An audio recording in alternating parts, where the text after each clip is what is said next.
Joe Biden is fond of stimulus packages, but did you know that he's offered a stimulus package for Mexico's violent drug cartels? Come on now. More on that in just a second. The border crisis down on the southwestern edge of my state of Texas is spiraling out of control thanks to poor decisions made in Washington, D.C. Joe Biden threw out the welcome mat for anyone and everyone who wanted to come to this country, and hundreds of thousands are. This is straining resources on both sides of the border and increasing lawlessness. Did you know that it's also creating a stimulus package for the drug cartels? This is irresponsible policy. Now, it's not the only irresponsible policy that Biden has initiated. Recently, you may have missed this quote. Larry Summers, who was one of President Barack Obama's budget men, actually said that the stimulus that was just passed, the $1.9 trillion stimulus package, is the most irresponsible fiscal policy he's seen in 40 years. This is not some Republican saying this. This is one of Obama's guys saying this. That's how far left Biden is, even compared to Obama. The border, he's just as bad. The border chaos, as I mentioned before, is out of control. Recently, I was on Newsmax TV with Chris Salcedo and spoke about this issue. This is not a surge. These are children, and they are not insurgents, and we are not being invaded, which, by the way, is a white supremacist idea. Unbelievable. As we showed you in the preamble, the New York Congresswoman Alexandria Ocasio-Cortez has finally broken her silence on the border crisis, in essence saying we shouldn't be focused on it. Meanwhile, U.S. official says he expects more than 1 million illegal aliens to cross the border this year. Joining me now to weigh in on this and more, GOP strategist and Reactionary Times editorial director Julio Rivera, and PJ Media deputy managing editor Brian Preston. Julio, we begin with you. Congresswoman AOC blasting the Trump administration for their border policies, but refuses to call this a crisis and blames Biden's border crisis on white supremacy. And you say? Oh, another ridiculous assertion from AOC.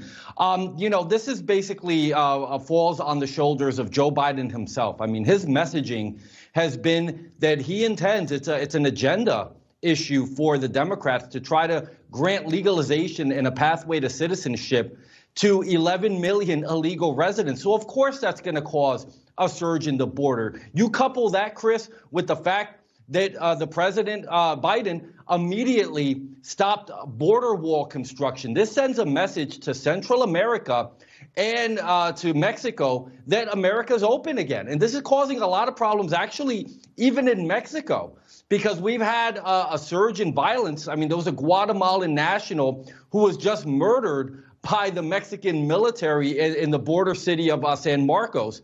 And, this is in addition to there was a El Salvadorian woman that was actually also murdered in a border town. So as people are coming in through Mexico, this is actually causing problems, not only for the United States and what we're dealing at the southern border, but it's causing problems for Mexico. This is endangering children. It's causing a boom for the human trafficking trade. This is really a sad state of affairs due not to President Trump, although they try to make it seem like this is an inherited problem. This is strictly on Joe Biden. Yeah, Brian, you've been writing about the problems this has all been creating in Mexico as well at PJ Media. You want to expand on that? Yeah, sure. I mean, Julio really nailed it. AOC used to stand for always on camera during the Trump administration because she was always on camera taking him down or trying to. Then she disappeared and she pops up saying surge and insurgency are kind of the same thing. They're not at all. Actually, nobody's saying these kids are an insurgency. What we're saying is this is a problem. And what Biden has created on the border is a stimulus package for the cartels. What do I mean by that? Well, the cartels are making an average of $6,000 a head to bring these folks across. Conservative estimates are that about 125,000 came across in the first month. That's $750 million.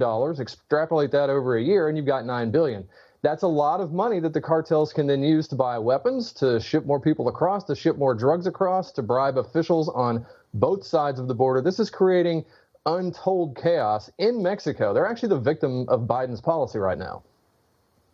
Yeah, and of course, the AMLO, Andres Manuel Lopez Obrador, is being pretty vocal about how much of a problem it's creating. Julio, let's bring things back stateside. San Diego illegal alien children receiving in-person instruction from teachers, while American students of all colors and creeds are still stuck at home remote learning. What message are the socialists that are in control sending to their voters?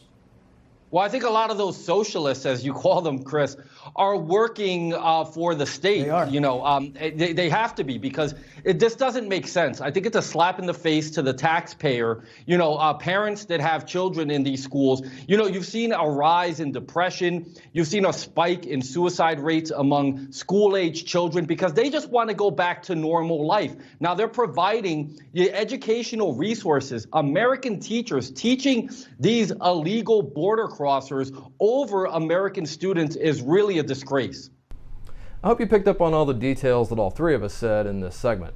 There is chaos in Mexico, and Joe Biden is to blame for it. There's chaos now on both sides of the border, and Joe Biden is to blame for it. The drug cartels are awash in cash thanks to the coyote activity that they're doing across the border by trafficking people across the border. Joe Biden should be ashamed of himself just for the trafficking aspect alone. But the fact is, all that cash going to the cartels is an economic stimulus for lawlessness. Come on now. I'm Brian Preston.